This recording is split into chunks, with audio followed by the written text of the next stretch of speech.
Good evening. I'm Chief Meteorologist Carlene Chavis, and thank you for tuning in for our CBS 8 Plus weather update. Hopefully you were safe out there for today. I know we had a lot of downed trees, also talking about some road closures, especially along the 8 because of overturned semis and a lot going on when it came to those Santa Ana winds. They were the strongest this morning and this afternoon. We are still having a breeze move through, but it's going to continue to diminish as we go into the overnight hours. So we still have some alerts to talk about, but those will expire once we get to about 10 p.m. The strongest gusts, as I mentioned, this morning and also this afternoon. Look at these totals. Sill Hill, this is an area that typically gets some strong wind gusts, whether it's onshore or offshore, and it's just towards the southwest of Julian.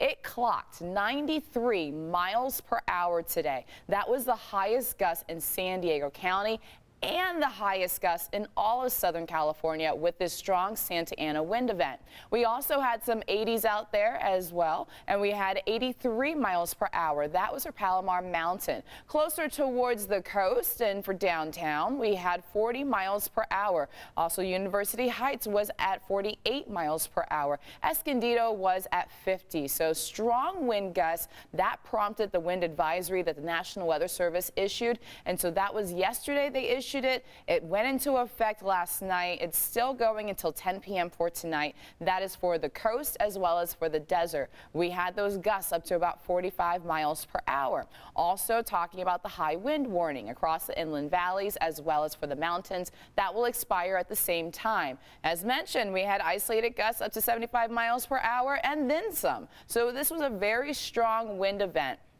When you see me pull up this graphic, this is something I want to make sure everyone is paying attention to. You read what happens underneath of the wind speeds.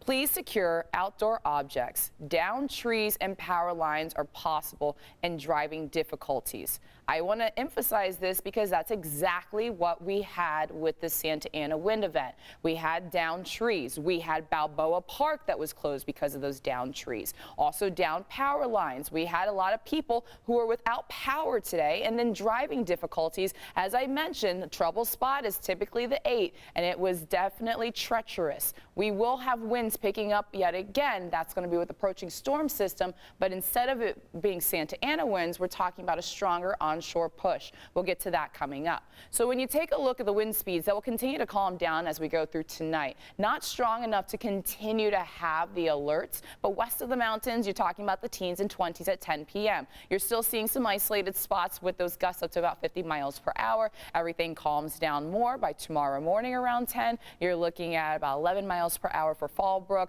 also for Julian at 11 miles per hour, and then we're looking at some single digits or calm winds, and that will be around 7 p.m. on Friday. For the coast, we no longer have any alerts that are in effect. So boaters, that small craft advisory, it has expired. Also, we had those large breaking waves. Now the waves are subsiding about 3 to 5 feet, but that's still a little high and still a high risk of rip currents at our local beaches. Just something to be mindful of if you're going to go out there on the water. When you take a look at these overnight lows, we're looking at widespread 40s and still a few 30s out there. 39 degrees is the expected overnight low for El Cajon, 37 for Ramona. We have clear skies because of the dry air from these Santa Ana winds, so the temperatures are tumbling as we go into the overnight hours. By tomorrow afternoon, you're looking at widespread 60s, even a couple of 70s out there. 70 degrees tomorrow for La Mesa, 72 for El Cajon, 68 for downtown, 69 degrees. That will be the high for Chula Vista. So we have an area of high pressure at the surface as well as in the upper levels. That is why we had the return of Santa Ana winds with that surface high that was over the Great Basin.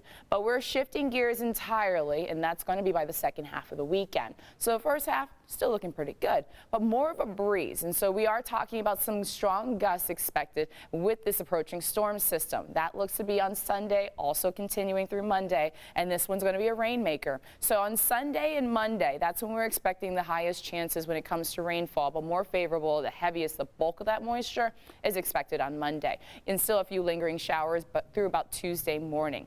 We could potentially see a little bit more than a quarter to a half an inch west of the mountains. Some inland areas could see up to about 0.75 inches, and you're talking about an inch and a half being possible for the mountains, the desert. You're also going to see some rain from this system. That looks to be more favorable for Monday. This is a cold system. The area of low pressure is going to drive down our snow level. It is going to be the lowest that we have had it so far this season. We are talking about 3,000 feet. As of tonight, and this actually, if you were watching yesterday on the update, same totals, but they are subject to change as the days do approach. Still looking at up to a foot of snow being possible for Palomar Mountain, about 6 to 8 inches of snow for Mount Laguna. This could go up, this could go down. So this is just something to be mindful of. A lot of snow is expected with this next storm system. As I mentioned, it is a cold low.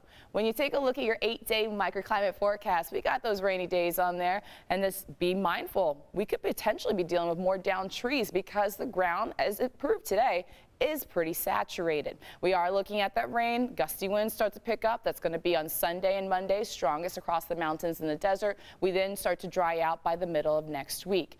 Your 8-day microclimate forecast for the mountains and the desert looks at a rainy day. That's on Monday, and then also that snow expected, most of it coming down on Monday for the mountains. Thanks for tuning in, and stay safe out there.